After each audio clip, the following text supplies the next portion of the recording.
Hello everyone, this is doctor Deepti Mathur. I am a neuro physiotherapist. लेकिन आज मैं एक न्यूरो फिजियोथेरेपिस्ट की तरह आपसे मिलने नहीं आई हूँ। आज मैं उन सभी एस्पिरेंट से मिलने आई हूँ जो कि सिविल सर्विसेज की तैयारी कर रहे हैं और जो लगातार मुझे अपनी क्वेरीज भेज रहे हैं कि आप ये बताइए कि आपने इस एग्ज़ाम को कैसे क्रैक किया और आपकी क्या स्ट्रैटेजी थी, क्या तरीका था। तो बस इसीलिए आप लोगों से जुड़ने में आई हूँ यहाँ पर। तो सबसे पहले तो सो सॉरी कि मैं काफ़ी लेट आपसे आपकी क्वेरीज़ का जवाब दे पा रही हूँ।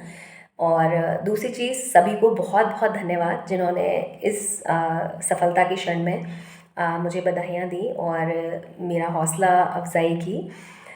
तो सबसे पहले तो मैं ये कहना चाहूँगी कि जब भी आप सिविल सर्विसेज की तैयारी करना सोचें, क्योंकि ये एक लंबा प्रोसेस है, लंबी जर्नी है, बहुत पेशेंस की ज़रूरत है। अम, तो सबसे पहले अपना वाई चूज़ कर लीजिए कि आपको क्यों करना है ये।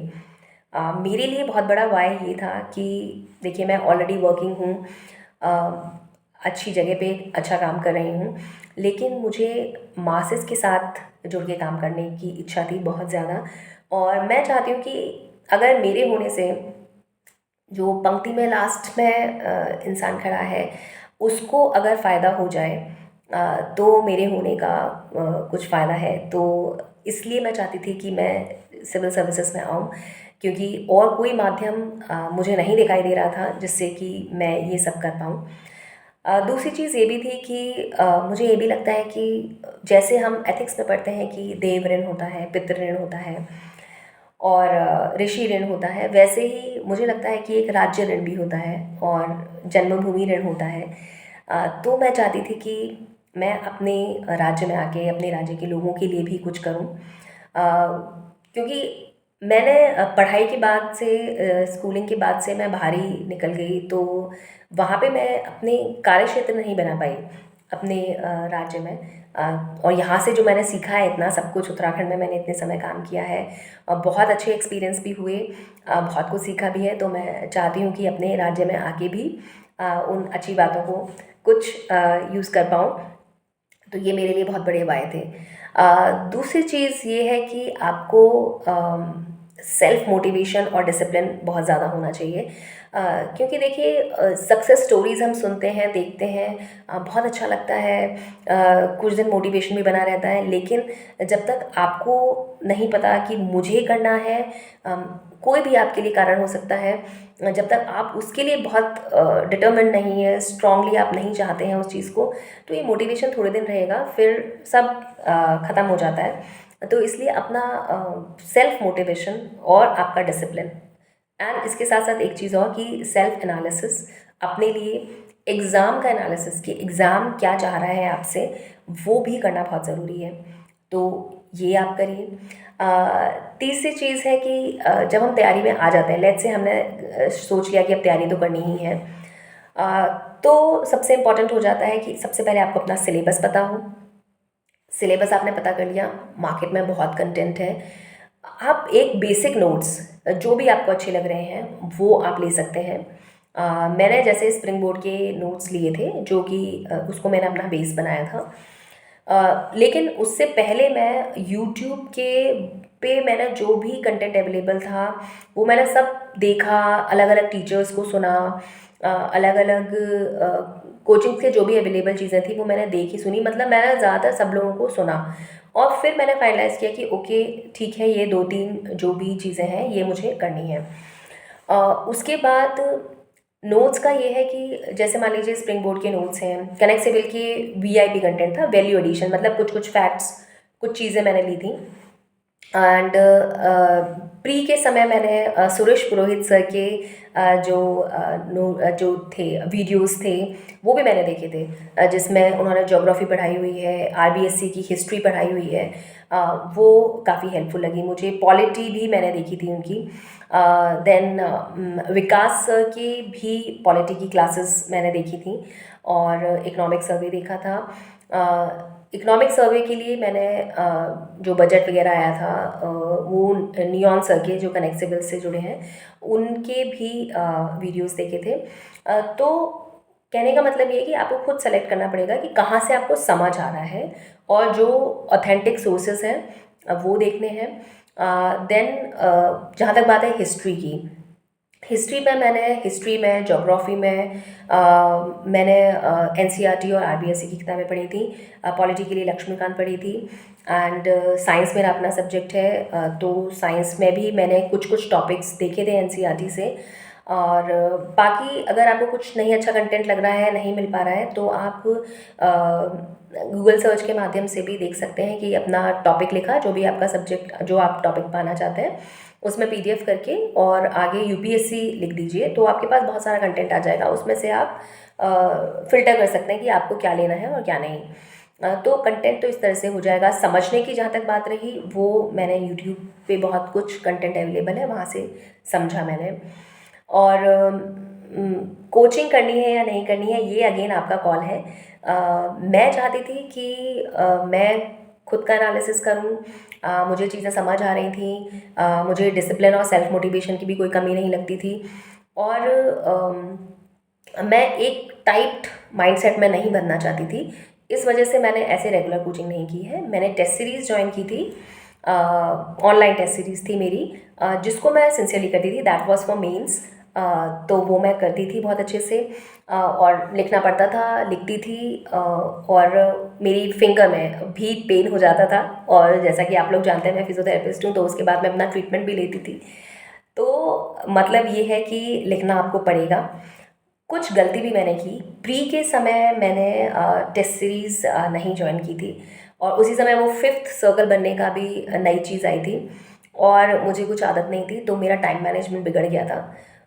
तो क्वेश्चंस काफ़ी कम रह गए थे मेरे। आई थिंक मैंने 89 क्वेश्चंस ही केवल अटैम्प्ट किए थे। लेकिन और जब आया कि 100 से ऊपर है कट ऑफ, तो मुझे लगा कि ये तो बड़ा मुश्किल है, कैसे होगा। और मैं कभी भी अपनी आई डोंट नो ये सही है या गलत है, लेकिन मैं कभी भी अपने की से मैच नहीं करती थी रिज़ल्ट आने से पहले। रिज़ल्ट आने के बाद ही मैं की से चेक करती थी कि क्या किया है और सही किया है, नहीं किया है, कितने क्वेश्चंस गलत हैं, सही है। बस मेरे को अपना एक अंदाज़ा रहता था कि हाँ इतना ठीक हो सकता है, इतना नहीं हो सकता। तो मेरे खैर जनरल बॉयज़ की कट ऑफ से ऊपर मार्क्स थे। तो ठीक है, प्री हो गया। मेंस के लिए मैंने टेस्ट सीरीज़ ज्वाइन की, बहुत ही ऑनेस्टली किया। दिन में मैं अपना, जैसे मान लीजिए मेरे को अपना हिस्ट्री पढ़ना है, तो हिस्ट्री पढ़ना है या ज्योग्राफी पढ़ना है, तो सबसे पहली चीज़ होगी आप अपना सिलेबस देखेंगे। सिलेबस ऐसा होना चाहिए कि आपको चाहे दिन में 3-4 बार देखना पड़े, लेकिन आप देखेंगे उसको।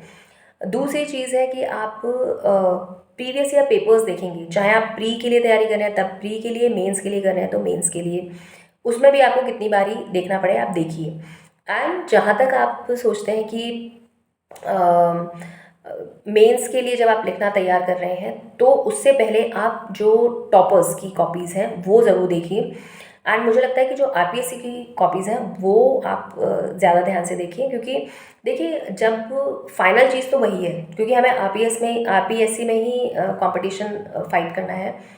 तो जो उनका लेवल है, जिस तरह से उस दिन हमारा माइंडसेट होता है कि 2 दिन में आपको 4 पेपर्स लिखने हैं, 1 दिन में 2 पेपर्स लिखने हैं, उस समय कितने आपको फैक्ट्स ध्यान रहेंगे, कितनी चीज़ें आपने जो पढ़ी होंगी याद रहेंगी, तो वो ज़्यादा मैटर करता है रेदर देन कि आप किसी टेस्ट सीरीज़ की टॉपर्स की कॉपीज़ चेक कर रहे हैं।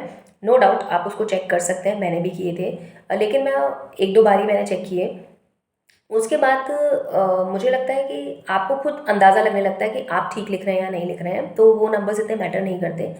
लेकिन आप फाइनल एग्ज़ाम के लिए प्रिपेयर करिए कि उतने समय में आप कितना याद रख पा रहे हैं, कितना लिख पा रहे हैं, कि आपने कंप्लीट करना है, उसको स्ट्रक्चर कैसे करना है, अंडरलाइन करना है, बॉक्स बनाना है, पॉइंट्स में लिखना है या पैराग्राफ में लिखना है।